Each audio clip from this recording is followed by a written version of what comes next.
Parliament is meant for noble men who are subservient to the Constitution, stand for the people and act in the national interest. What we saw last week in Parliament was an act of a desperate Prime Minister clinging on to power. The member for Taripuri claims that he has the numbers, the moral authority to lead. So why hide from a vote of no confidence with all these games and gimmicks? If the Prime Minister claims to be so much better than the nominee, the member for Yalibu Pangia, the father of infrastructure, the widow king, and the inimitable former Prime Minister, the Honourable Peter O'Neill, prove it. Don't run to COP30 in Brazil on another junket costing the people of Papua New Guinea over 2 million kina. Shame on you for being unable to improve health, education, fix law and order and the economy, yet you pretend like you have some influence on the global scene. Come back and face the vote. The country deserves so much better than your chicanery and pretense.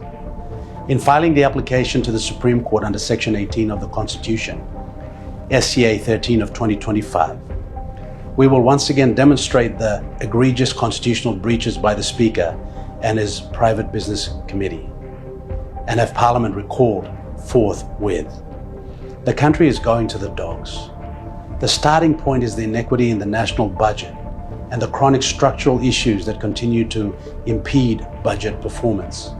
There's no hiding from reality that incompetence has infiltrated public service, management, and the decision-making in government.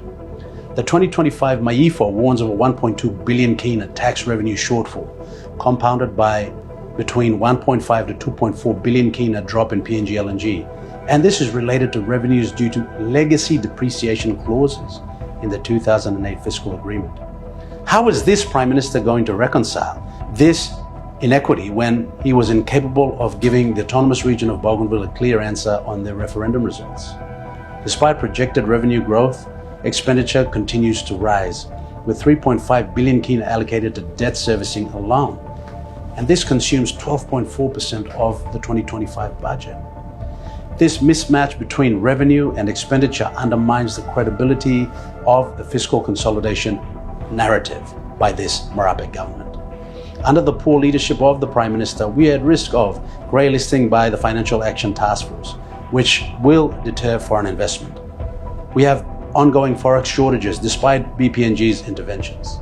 There's delays in Porgera, Papua LNG and Wafi-Golpu, which comprise medium to long-term revenue forecasts.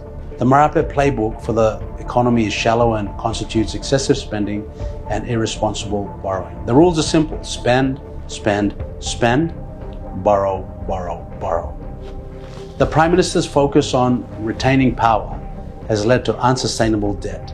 40 billion kina added in 6 years, raising the national debt to 65 billion kina. This situation is unprecedented and unsustainable.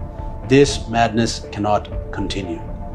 As we prepare for the imminent VONC, all citizens must demand accountability from their members of Parliament. The signs are crystal clear, and the country is begging for change. The winds of change have arrived. Make no mistake, this is the VONC to save PNG.